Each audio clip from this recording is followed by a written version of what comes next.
샬롬 샬롬 샬롬 샬롬 샬롬. 하나님 사랑합니다. 여러분 주 안에서 사랑합니다. 예레미야 18장 1절에서 6절 말씀, 너는 내 손 안에 있느니라. 하나님께서 그렇게 말씀하시네요. 재밌는 이야기예요. 선호공에 부처님이 계시는 천상에 올라가서 못된 짓을 하다가 그만 들켰습니다. 그래서 냅다 도망을 쳤다 그래요. 하루 종일 달아났어요. 이제는 나를 못 찾겠지. 찾는 게 뭐야? 내가 어디 있는지도 알 수 없을 거야. 그러면서 달리던 것을 멈추고 좀 쉬려고 하는데 오공아 내 이놈 부처님 소리가 들렸다고 합니다. 아니 하루 종일 달려 도망쳤는데 언제 내 뒤를 쫓아왔을까? 내가 내 뒤를 쫓아온 것이 아니라 너는 내 손 안에 있느니라. 재미있는 이야기가 있습니다. 그래봤더니 역시 부처님의 손 안에 있더라죠. 여러분들 이런 소리 한번 들어보셨을까요? 내 손 안에 있느니라 그랬습니다. 밤새 도망쳤지만 부처님 손바닥 안에서 뱅뱅돌아 다녔다라는 것입니다. 부처님 손이 그렇게 크다면 하나님 손은 얼마나 크겠습니까? 그렇죠? 하루 종일이 아니라 일평생 뛰어도 하나님 손 안에 우리는 있습니다. 아멘. 하나님의 손은 우주 만물을 덮으시고도 남죠. 시편 139편에 내가 주의 신을 떠나 어디로 가며 주의 앞에서 어디로 피하리까, 이런 구절이 있어요. 내가 하늘에 올라갈지라도 거기 계시고 음부에 내 자리를 펼지라도 거기 계시나이다. 내가 새벽 날개를 치며 바다 끝에 가서 거할지라도 곧 거기서도 주의 손이 나를 인도하시고 주의 오른손이 나를 붙드십니다. 이렇게 말합니다. 하나님의 손길을 피해 바닷속 제일 깊은 데까지 도망을 쳤지만 하나님의 손 안을 벗어날 수 없고 하늘 높이 올라가도 역시 당연히 하나님 손 안에 우리는 있습니다. 아멘. 부처의 손바닥도 벗어날 수 없는 인간이 무슨 수로 하나님 손 안을 벗어날 수가 있겠습니까? 지금 우리가 하나님 손 안에 있어요. 그래야 살 수 있습니다. 아멘. 살고 죽는 것이 모두 하나님 손에 달렸죠. 하나님 마음입니다. 우리의 생명을 풍성하게 하실 수도 있고 우리 생명을 취하실 수도 있는 분이죠. 여러분 손 안에 귀한 것이 들어있으면 꼭 쥐고 잘 간수하시겠죠? 무엇이 중요하면 할수록 아마 손을 더 꼭 줄 것입니다. 그러나 쓸데없는 것, 돌멩이라면 꼭 쥐고 있을 필요가 없이 내던지고 말 것입니다. 하나님 손 안에 있는 우리가 하나님 마음에 쏙 들면 큰 은혜를 받지만 영 하나님 마음에 들지 않으면 그때로 그냥 끝인 거죠. 하나님 손, 하나님 마음에 우리가 꼭 들어야 할 줄 믿습니다. 안 들면 내던져버려요. 필요 없는 건 버리죠. 하나님이 내던지면 어떻게 되겠습니까? 영벌, 죽습니다. 영원히 죽지도 못하고 그 아픔, 그렇게 곤욕을 치르게 되죠. 하나님의 손 안에서 영원히 살기를 주의 이름으로 축복합니다. 하나님의 손 안에 감히 어느 누가 침범할 수나 있겠습니까?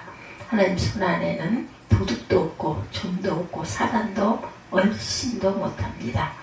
오직 사랑이고 오직 기쁨이고 평화일 뿐이죠. 오늘 저는 내가 내 손 안에 있느니라 이 말씀을 심판적인 의미가 아니고 복음적인 말씀으로 귀한 아주 우리가 너무너무 좋아하는 사모하는 말씀으로 전하고자 합니다.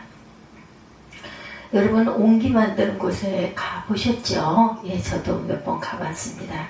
도자기 굽는 데 가보셨는지 저는 몇 번 여러 번 가봤어요. 탄광 제일 밑바닥 막장까지 저는 못 가봤는데 가보신 분들이 말씀합니다. 옹기 굽는 데 도자기 만드는 데를 가보면 정말 좋은 흙을 골라야 한다.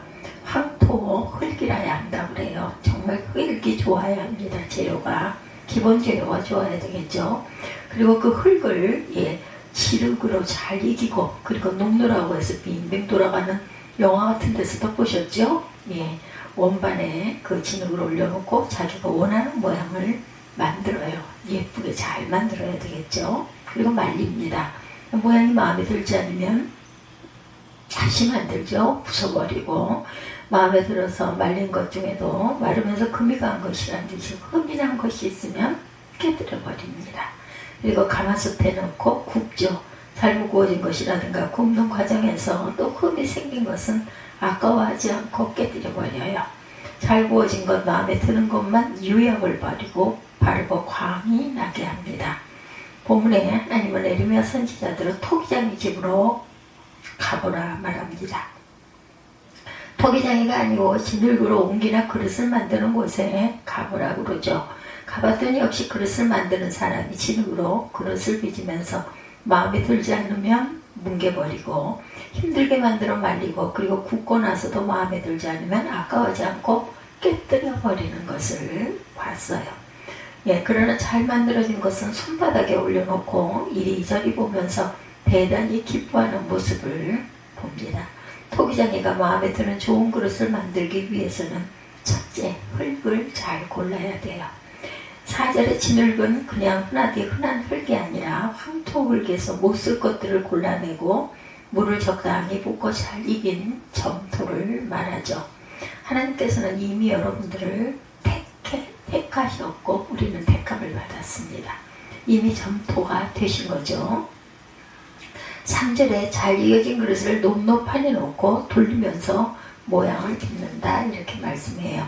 내가 토기쟁이 집으로 내려가서 먼저 그가 농로로 일을 하는데 진흙으로 만든 그릇이 토기쟁이 손에서 터짐에 그가 그것으로 자기 의견에 좋은 대로 다른 그릇을 만들더라. 그때 야훼 말씀이 내게 임하니라 이르시되 야훼 말씀이니라 이스라엘 족속아 이 토기쟁이가 하는 것 같이 내가 너희에게 행하지 못하겠느냐. 이스라엘 족속아 진흙이 토기장의 손에 있음같이 너희가 내 손에 있느니라. 오늘 제목이에요. 너희가 내 손에 있느니라. 아멘. 너희가 내 손에 있다라고 말씀하시죠. 하나님께서 쓰실 그릇을 만들어요. 어떤 사람은 이미 그릇이 다 돼서 하나님이 원하시는 대로 쓰여지고 있는 분도 계시고 아직 만들어지고 있는 분도 계실 것입니다. 한 가지 분명한 사실은 하나님은 옹기장이들처럼 잘못 빚거나 잘못 만들어서 그것이 그냥 깨뜨려버리고 다시 새로 빚어야 되는 그런 그릇들, 그런 그릇들이 돼서는 안 되겠죠. 다 만들고 난 다음 깨뜨려버리는 일은 없다 그래요. 하나님은 완전하신 분이고 실수가 없으신 분이기 때문에 지금 귀하게 사용된 그릇을 빚으시면서 기뻐하십니다. 이미 만들어져 귀하게 쓰여지고 있는 그릇을 손바닥에 올려놓고 참으로 흐뭇하게 바라보시며 심히 기뻐하시는 줄로 믿습니다. 6절에 하나님은 에르미야 선지자에게 잘 맞느냐 진흙이 토기장의 손에 있는 것 같이 너희가 내 손에 있느니라. 너희가 내 손에 있느니라. 야훼 말씀이니라 이스라엘 족속아 이 토기장에 가는 것 같이 내가 능히 너희에게 행하지 못하겠느냐. 진흙이 토기장의 손에 있음같이 너희가 내 손에 있느니라. 내가 어느 민족이나 국가를 뽑거나 부수거나 멸하려 할 때 만일 내가 말한 그 민족이 그의 악에서 돌이키면 내가 그에게 내리기로 생각했던 재앙에 대하여 뜻을 돌이키겠고 어느 민족이나 국가를 건설하거나 심으려 할 때 그들이 나보기에 악한 것을 행하여 내 목소리를 청정하지 아니하면 내가 그에게 유익하게 하리라고 한 복에 대하여 뜻을 돌이키리라. 그러므로 이제 너는 유다 사람들과 예루살렘 주민들에게 말하여 이르기를 야훼 말씀에 보라 내가 너희에게 재앙을 내리며 계집을 세워 너희를 치려하노니 너희는 각기 악한 길에서 돌이키며 너희의 길과 행위를 아름답게 하라 하셨다 하라. 그러나 그들이 말하기를 이는 헛되니 우리는 우리의 계획대로 행하며 우리는 각기 악한 마음이 완악한 대로 행하리라 하느니라. 그러므로 야훼께서 이와 같이 말씀하시니라. 너희는 누가 이러한 일을 들었는지 여러 나라 가운데 물어보라. 처녀 이스라엘이 심히 가증한 일을 행하였도다. 저는 성경을 한번 읽으면 그건 읽어야 되는데 계속 읽는 게 문제예요. 그쵸? 읽고 싶고 너무 좋아서 자꾸 읽습니다. 난 만들고 난 다음 깨뜨려버리는 일은 없다라는 거죠. 다 만든 다음에. 하나님은 완전하신 분이시고 실수가 없으신 분이다. 하나님에게 손이 필요합니까? 손은 사람이 필요하니 하나님이 만들어 주셨어요. 사람에게만 손을 주셨습니다. 네, 그래서 아낙시고라스는 인간의 동물 중에 가장 예지적인 것은 손을 가졌기 때문이다 이렇게 말해요. 손의 역할이 잡고 들고 쓰고 이런 것이겠죠. 하나님 무엇이든지 할 수 있어요. 손이 없어도 하실 수 있습니다. 그런데도 내가 내 손 안에 있느니라고 하신 말씀의 뜻이 무엇이냐는 거죠. 항상 손에서는 능력이 나타나는데 하물며 하나님의 손이야 말할 게 없겠죠. 예, 하나님의 손은 하나님의 절대 주권입니다. 내가 내 주권 안에 있다 이런 뜻을 갖고 있죠. 네, 하나님의 주권 안에 있으니 주권은 절대 복종하라는 것이죠. 손은 사랑의 상징이기도 하고 폭력의 상징이기도 합니다. 손으로 사랑을 만들어내기도 하고 폭력을 만들어내기도 해요. 하나님의 절대 주권은 구원하기도 하고 심판하시기도 하신다. 그러므로 너는 내 손 안에 있다는 말씀은 내가 누구냐 까불지 말아라 는 경고도 되고 내가 누구냐 근심하지 말아라 내게 맡기라는 위로도 된다는 것이에요. 하나님은 비록 악인이라 할지라도 심판해서 그 영혼을 영원히 죽이고보다는 하나님 품 안으로 돌아오기를 원하시죠. 세례 요한이나 예수님이 외치신 말씀 회개하라 천국이 가까웠느니라 똑같은 말씀을 하셨어요. 터지지 않아 틀리지 않은 똑같은 첫 메시지 세례 요한의 선포를 복음이라고 하지는 않습니다. 예수님 선포하신 말씀을 우리는 복음이라고 합니다. 세례 요한은 이미 도끼가 나무 뿌리에 놓였으니 좋은 열매를 맺지 않는 나무마다 찍어 불에 던지우리라 이렇게 말해요. 율법의 심판 사상이 그 밑바닥에 깔려있죠. 그래서 그 외침을 듣는 사람들은 두려워하고 무서워하고 근심했을 것입니다. 예수님의 말씀 배경에는 복음의 은혜가 깔려있어요. 회개하라. 아무리 흉악한 죄를 지었을지라도 하나님 앞에 회개만 하면 천국에 갈 수 있다. 얼마나 기쁜 소식이에요. 그래서 굿뉴스다 이렇게 말하죠. 나 같은 죄인을 그래서 눈물을 흘리며 감격해야 합니다. 복음 앞에서 감격하죠. 하나님의 주권은 만물을 새롭게 하고 살리시는 주권이죠. 그래서 그 주권은 절대적으로 소중합니다. 세상 국가에서도 주권은 상호 존중이 되죠. 주권은 그 백성의 긍지가 됩니다. 국가가 바로 주권을 상징하는 표시이기도 하죠. 올림픽 경기장에서 태극기가 개영되고 국가가 울려 퍼질 때마다 얼마나 기분이 좋습니까? 외국에 나가서 우리 태극기를 보게 되면 그렇게 눈물나게 반갑습니다. 또 같은 우리 한국 사람을 만나게 되면 정말 반갑죠.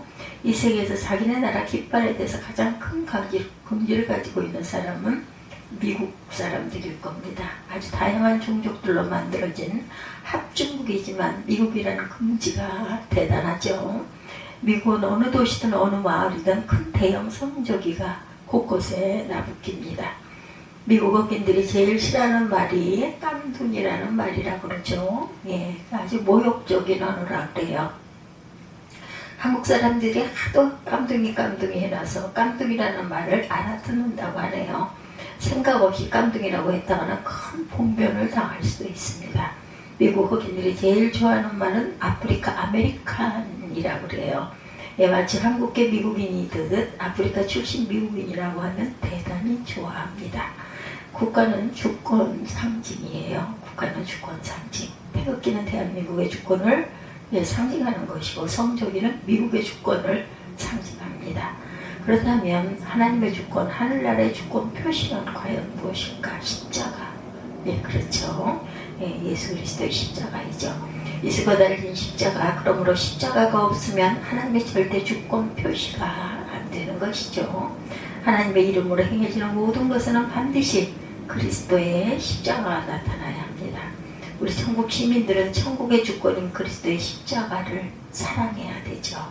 너는 내 손 안에 있느니라. 이 말씀은 첫째, 하나님의 손은 전능한 신손이다. 사람은 손으로 무엇을 만들어요? 예, 사람은 물건을 만드는 것도 손으로 만들고 작품 만드는 것도 손으로 만듭니다. 그러므로 하나님의 손이라는 말은 창조의 능력, 전능하심이에요. 그 전능하심으로 우주 만물을 만드셨습니다. 그냥 아무렇게나 만드신 것이 아니라 쓸모있고 정성 들여서 만드시죠. 그 못생긴 고슴도치도 하나님께서 정성 들여 만드시고 기뻐하셨고, 저와 여러분 한 분 한 분도 아주 정성 들여 만드시고 대단히 기뻐하셨습니다. 여러분들은 이미 택함 받은 분들이세요. 하나님께서는 지금 여러분들을 손안에 놓고 이리 보고 저리 보시면서 좋아하시는 줄로 믿습니다. 예, 물론 흠도 있어요. 그렇죠?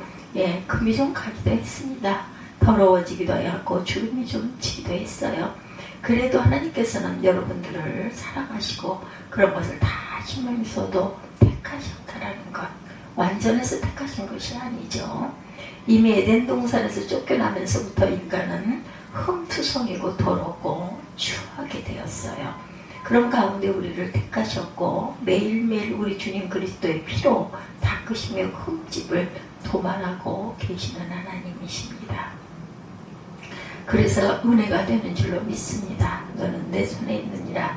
이 말씀은 바로 여러분들은 지금 십자가의 능력 안에 있다라는 말씀이고, 바울사도가 외친 것처럼 그 십자가에 하나님의 능력이 나타납니다. 둘째, 너는 내 손에 있느니라는 이 말씀은 내 품 안에 있다라는 말씀이에요. 흔히들 내가 내 손에 있다고 하면 너는 이제 내 앞에서 꼼짝도 못한다는 말로 생각하기가 쉽죠. 고삐에 매였다고 생각합니다. 물론 그렇습니다. 저주받은 자가 하나님의 손 안에 있다면 그것은 심판이죠. 그러나 택함 받은 자가 하나님 손 안에 있는 것은 하나님이 지켜주십니다. 그러니 하나님 손 안에만 있게 되면 아무 염려가 없다. 물에 빠져서 주님을 붙들어 주실 것이고 불 속에 들어가도 주께서 막아주실 줄로 믿습니다. 베드로가 바다에 빠져 허우적거릴 때 예수께서 손을 내밀어 건져주셨어요. 다니엘의 친구들이 풀 속에 던져졌지만 하나님께서 불길을 막으니 옷자락 하나도 불에 타지 않은 줄 믿습니다. 네, 여러분은 이미 하나님의 손 안에 있어요. 하나님이 만드시고 기뻐하시는 그릇이다. 하나님은 여러분들을 보시고 심히 기뻐하시고 좋아하셨습니다. 오늘 이 시간에도 여러분의 찬양을 받으시며 기뻐하시고 여러분들 마음속에 사랑과 희락과 화평을 풍성하게 부어주세요. 여러분들은 하나님의 손 안에 있는 그릇이세요. 그 그릇으로 하나님께 세세 무궁토록 영광을 돌리시기를 원합니다. 이미 전능하신 하나님의 손 안에 있으므로 아무리 어려움이 있고 고통이 심해도 반드시 하나님께서 해결해 주시겠죠. 너희는 마음에 근심하지도 말라. 하나님을 믿으니 또 나를 믿으라. 너는 내 손 안에 있느니라. 이렇게 말씀하세요. 오늘도 기쁨으로 긍지를 가지고 자긍심을 가지고 미국인들이 아메리칸 하면 아주 좋다고 좋아한다는 것처럼 우리는 하나님의 자녀들이다 하는 긍지를 가지고 기쁨과 감사로 오늘 하루도 승리하시기를 주님의 이름으로 축복합니다.